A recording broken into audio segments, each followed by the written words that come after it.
welcome to another episode of Sparkles and Rhinestones on YouTube.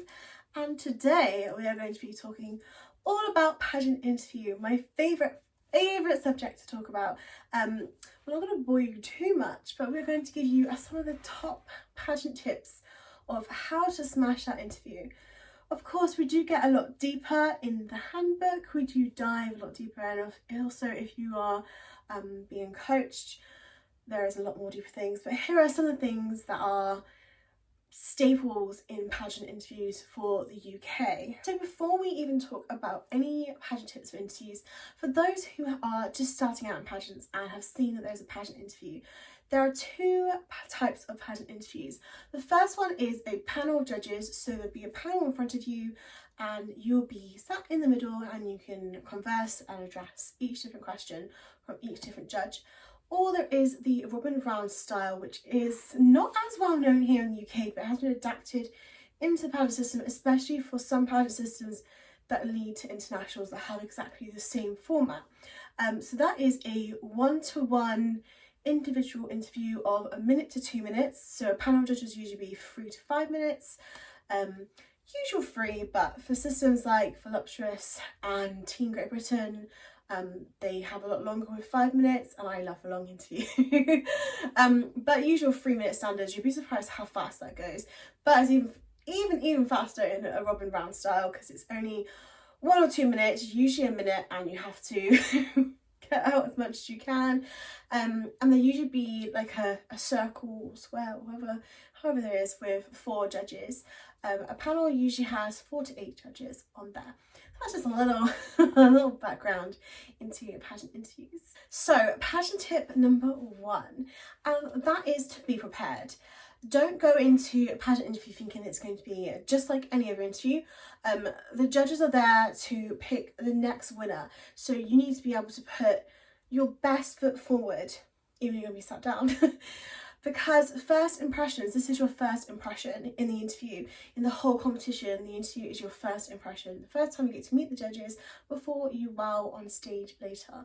So make sure that when you step into that interview room that you have prepared for this moment. Now, there are pageant questions that are slightly different to a normal interview. So it's good to it's good to practice, it's good to get a coach, it's good for a lot of things, but it's good to know and familiarise yourself with the system, so the background, some information about them, what the pageant stands for, as well as what past and current queens are doing, as well as what you want to do with that crown. You should always have a plan, you should always have something like that. I'm just going to talk about that a little bit more later. Because step number 2 is, of course, planning. Always go into your interview with a plan. So it doesn't mean that you have to bring in this massive sheet of paper, because you're not allowed anything anyway. But when you are deciding what you're going to do your pageant year, if you were to win, because that's going to be some of the staple questions they ask you. They're going to ask you a little bit about yourself. They're going to ask you what you've been doing in the lead up to the title. Why this pageant? Why you? What do you have planned if you were to win? Those are the main theme of the pageant interview, and there could be other questions dived in there, as well as random questions as well. But having a plan, so make sure you plan a couple of things about what you're going to do. So if you have a platform, make sure there's structure. So make sure if your platform, as I use myself as an example of mental health, what am I doing with that platform, and how is the crown going to benefit that? So if I go into the interview and go, my platform is mental health, and they say, well, what do you plan on doing it? And I'm like, I'm just going to use the crown to raise as much awareness as I can. Yes, you've said about raising awareness, but how are you going to raise awareness? Are you going to create a campaign? Are you going to fundraise for different charities? What sort of things are you going to do? And so if I got asked that in a pageant interview, I would say how using the crown as a bigger platform to not only raise awareness for mental health, but also to eradicate the stigma. And I do this through my podcast, The Queen Chats, as well as just educate people a lot more on mental health, for different types of mental health, using the awareness weeks to really highlight that, as well as lots of different projects that I have in the pipeline. So just giving an example, backing it up will really help your point. So have a plan, write down some of the stuff you want to achieve, even if when you are writing these down, you don't have to have it set in stone. If it's an idea, that will work just as well. So this is what is called a queen project, or something that you plan on doing afterwards. But it's also having some structure of, if you plan to do something now, to kind of use a past example of something you've done as a finalist. So it's just all, all working that out. So tip number 3 is bullet points, and the reason it's free, the power of free. I always say to have 3 bullet points in your head of what you want to get across in your interview. There's 3 minutes, 3 bullet points. As long as you get those 3 points in your interview, you're going to have a successful interview. So most people have an appearance that they've done, or a quality they have, their platform, or their charity work that they've done, what they want to do with their title. These 3 bullet points can then be applied to every single question that is given to you. So whether it's a question that's really random, you can bring it back to these points, because some people, when they prep, they'll just write the whole answer out all together, and sometimes it's really wordy and long, and you get in your head of saying, right, I've had this amazing answer, I've written it down on paper, it's so good. And then when it comes to saying it out loud, it just gets scrambled and muddled. And the thing is, we don't know what you're going to say on the panel of judges. We don't know what's going to come out of your mouth, but you do. And then you get in your head and go, oh my goodness, I just messed that up. But we don't know any of the wiser. So having those bullet points there will give a little bit more structure to the interview itself, and so you know that if they're talking about something, you can think of these bullet points in your head, rather than, for example, if you've done 150 appearances, that's loads, and you can pinpoint loads of different things out there. But if you pick 1 or 2 out of that massive group to focus on, that you can talk a lot more about. So it could have been an event you fundraised for, or even just some event you went to. If that sticks in your mind and you can explain a bit more about it, that's better to have in your bullet points than doing a random campaign or a random donation drop. You can't talk too much about that, it's very restricted. Whereas if you create your own campaign, you can talk about the lead up, talk about why, the reasons why, different charity things. If you did a fitness challenge or something like that, there's loads of things of how you can explain it a lot further. So having those 3 bullet points in your head will really help, and it just calms you down. I always find that at the when you're in the lineup for the interview, I will just relax and I will think of those 3 bullet points over and over in my head. It's been a while since I've done a pageant interview myself. However, I've done a lot of on-stage questions, and beforehand, when you don't know what question you're going to get, I would go in my head the 3 bullet points. Okay, I'm going to talk about this, this, and this. Any question I'm asked, these are the subjects that I'm going to talk about, because I know how to word a question. So that brings me on to point number 4. Point number 4, and that is to not take a question at face value. So the question, describe 3 words. Describe yourself in 3 words. A lot of people will just say the words and will stop. Whereas what the judges are asking for, especially myself, if you've said 3 words and you've said a really random word, I want to know why.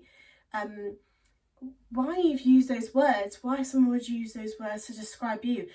And it's a perfect opportunity at that point to then dive deeper into the question and say, I am honest because of this and this, and you can then slip a pageant example in there, and then you can slip a personal thing like a hobby, something like that.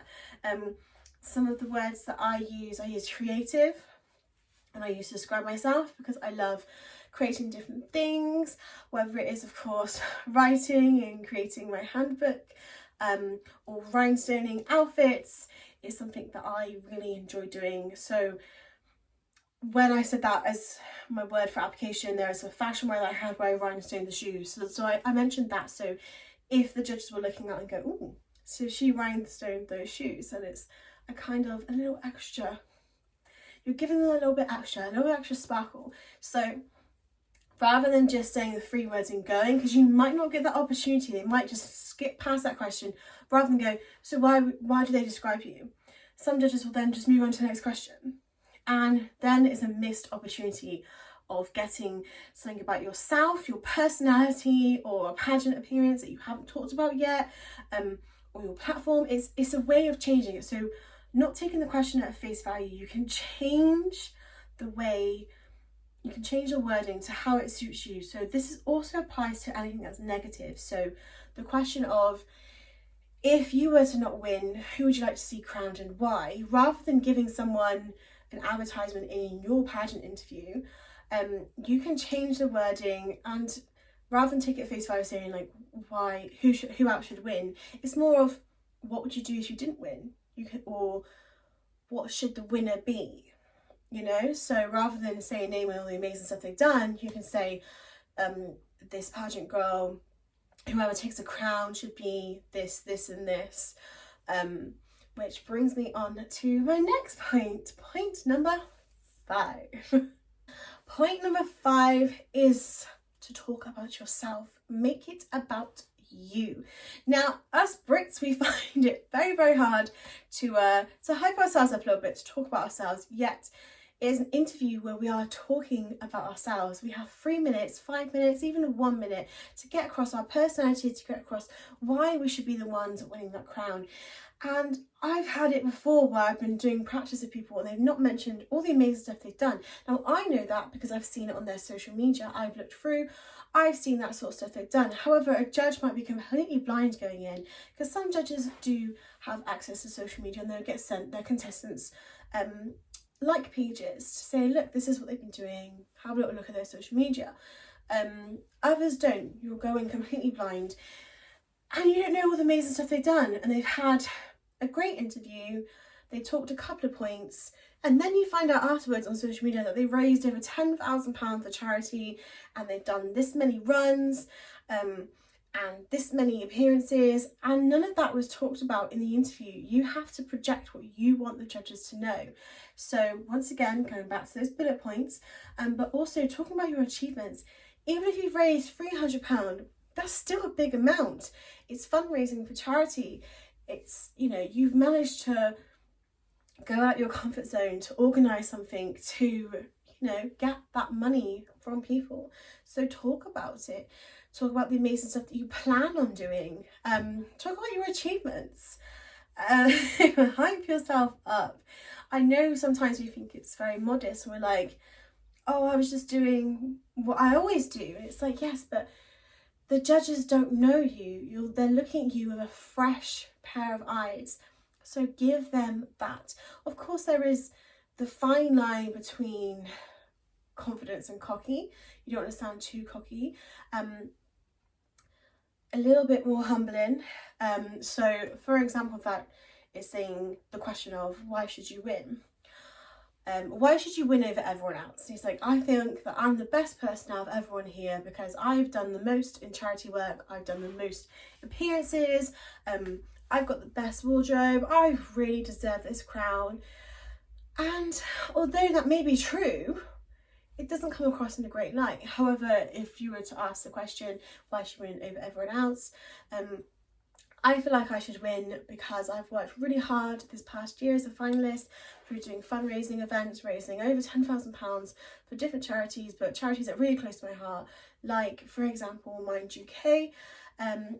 As well as this, I truly love the system. It's one of the reasons why I come back every year, and I really wish to represent that crown, to embody the ethos of the pageant, and just to really enjoy that year. Now, I haven't raised £10,000 for charity, and I don't know if I'm coming back to whatever pageant I am going to, because the pageant I'm competing is the first year. However, you can see the difference between highlighting some of the examples that I've done and not sounding too cocky, and making it about you in the wrong way. So think about how you're saying it as well. It's the tone of how you're saying it, it's the words you use. So sometimes some words can be a little bit, but others, you know, it leads into there, which leads to point number 6. Point number 6, my fun does that. Point number 6 is use examples. Examples. You need to have examples in your pageant answer. It just really helps back up a point. So if you're making a point like, I would be the best winner because I've done this, give a bit more content into it. If you've explained it, then you're going to not go too much into detail because you've already explained it. Then you use another example. So if I'm talking about my platform, and I give an example of something that I've done, but also I like to give an example of something that I plan to do. So if I'm talking about the past, I like to highlight the future. If I'm talking about the future, I like to bring back the past. Because if you are talking about the past, let me word this in.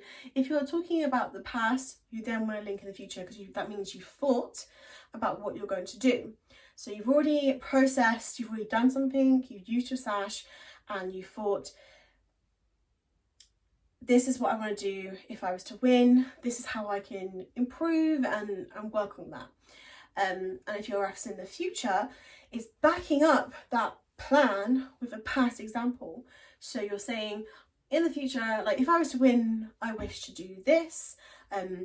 So I've already done this in this form as a finalist. I'd carry on doing the amazing stuff I've done as a finalist. But with a bigger platform, I'd be able to reach more people, raise more money, double my figure, etc., etc. So always back up your points with examples. Tip number 7, and eye contact. Eye contact is really important for an interview. Especially when you are addressing the judges. So if you're just looking at one person only, it kind of leaves the other judges out, unless of course you're on a one-to-one. If you're looking at the floor, it kind of shows a little bit of nerves. So what I like to do is I like to address the judge that first asked the question, with my face, not just addressing saying thank you for that question, because that's going to take a lot of time. But it's more saying the answer and then scanning to the other judges while I'm talking, and then I finish right back again at the judge that said the question. That means I've given each judge some attention, and it's the same when you're on stage, but each judge some attention so they can see, and they might not even be looking at you, they might be writing it down, answers down or feedback down, but it's still nice to address the whole panel. Eye contact is so important. It's that connection as well, and especially if you're saying something with emotion. So if you're talking about your platform or talking about why you want to win, they want to see that in your face. So eye contact, posture, everything needs to be just right. Tip number 8, and that is expect the unexpected. So when I do pageant coaching, I will do the bog standard pageant interview questions, and then I'll throw some random questions in there, because that is what pageant judges will do. You might get an interview where it's all strictly pageant, but there will be some personality questions in there. They might be talking about something really serious and then go, if you could be any packet of crisps, what flavour would you be? And you think, that's really random.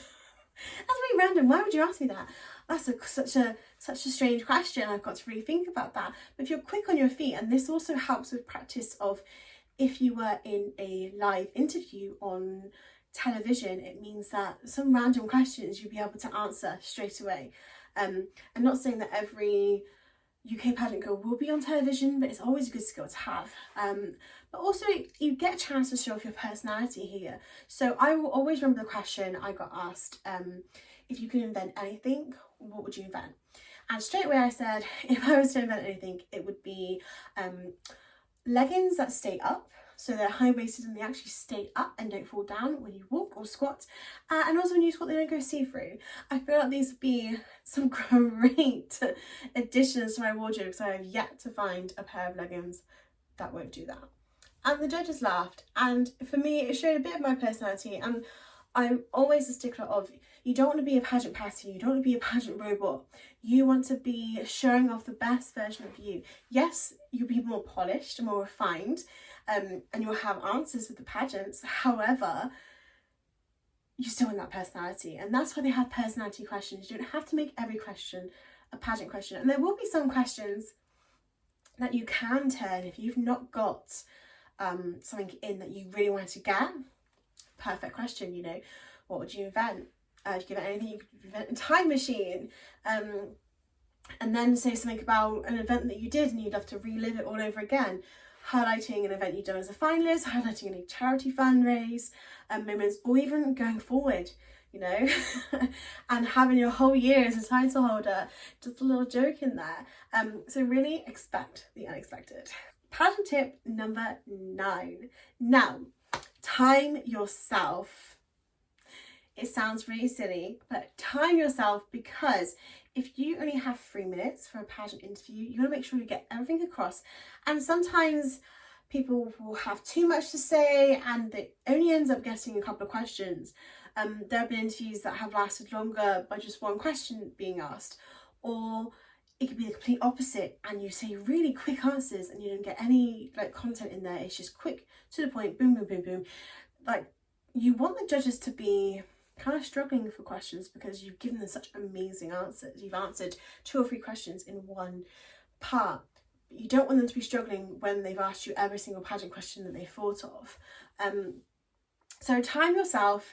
Usually it's about 30 to 40 seconds per pageant answer. Your intro needs to be really short, so I would say 15 to 20 seconds, because the intro is literally just breaking the ice, saying your name, your title, where you're from, if you want to do that, a little bit about yourself, so some hobbies, a personality, and then you can end it on pageantry as a little cliffhanger, so then they're like, oh, tell us a bit more about that. And also be aware of the stuff that you say in that intro is going to then determine what they're going to ask you. If you said something really interesting in there, if you said that you know 6 different languages, they might ask you to speak in a different language or sign language, or tell us a bit more about this. So you want to control that conversation as such by the information that you give out. So by timing your answers and knowing when you're saying too much or when you're not saying enough. So you know that, for example, does the crown need you, or do you need a crown question? You're answering in a minute 30. That's way too long. Whereas another question, like, you know, what would you do if you're to win? You're only answering that in 15 seconds. There could be more content there. You could chop stuff out of that other question, you know, and added it in there. And sometimes when you rehearse, it does sound like you're repeating yourself over and over again. However, if you're doing single questions, it's going to feel that way because you want to get those points in. If you then do a mock, it's not going to be as, you know, you're not going to say the same thing for every single question, because it's a mock, so it flows a lot easier. Whereas individual questions, it's a little bit more structured. So tip number 10, the ultimate pageant tip of what everyone will give you, and it's be yourself. Don't try and pretend to be something that you're not, because the judges are going to see through that. They want to see the most authentic you. And as I said before, you may be more refined and more polished, but the personality still needs to be there. Don't say things that you're not going to do. So, you know, say you're going to raise over £10,000 for charity when you've never raised that amount before. It's great to have those goals, but if you've only raised £50 to £100, try £1,000 first rather than 10 grand. Work your way up. Achievable goals. You know, saying you're going to run a marathon and you've never run in your life, you know, and for someone who actually has run a half marathon and never trained for it, I don't recommend it. I really don't recommend it. Of course, it's, you know, once you put your mind to something, you'll be able to do it. However, you want to make sure it's realistic. You want to make sure that it's staying true to your nature, staying true to your brand as such. Don't try and change yourself to fit into a pageant mold, because that is not what pageantry wants for you. They don't want you to fit into these little tiny boxes. There's no stereotype in pageantry. There's so many different pageant queens, different sizes, diversity, ages. There's so much diversity in pageantry, and you don't want to be conforming to just what you think by looking. Because a lot of people look at the past winners. They look at the past winners and say, well, this person had brown hair, so the next person's going to win is going to be a blonde. That's not how it works. You know, like, oh, they had a plus size winner this year, so they're not going to have a plus size winner next year. That's not how pageantry works. It's how you perform on the night, how you perform in that interview room. As well as that, for your interview, you have your own personality to bring to it. Don't try and hide, because sometimes people will hide that personality and it needs to come out. I remember one person, I judged them, and then the next day when they were on stage, they were incredible. They were so sassy, and I was like, where was that sass in the interview? And it worked the next year. But yeah, it's don't try and hide being yourself. So work on what you can offer as a finalist. So what appearances have you done? What is your platform? If you have a platform, what do you plan on doing with that crown should you win? Having a plan, having an action plan, practicing, whether it is coaching. Of course, I am going to talk about benefits of coaching, because it's nice to have someone who is not a friend, someone who's going to be a little bit, not harsh per se, but to be honest with you, because we want the same things that you want. You're not paying us to just give you nice words and encouragement. You want results, you want actions. You know, it's all about that experience as well. So planning, practicing, making sure that you still keep that personality, and just making sure you're prepared. Plan, practice, preparation. The 3 P's, as well as pageant personality. So many P's in there. But I hope that these top 10 tips have helped you in your pageant interview. As I've just discussed, we do pageant training here at Sparkles and Rhinestones, and interview is one of the things that we specialise in, as well as other pageants, but we do love interview the most. As well as that though, there is a YouTube video on here with practice questions. We will be doing a podcast audio soon with the same different questions from the handbook. We have the handbook on sale as well.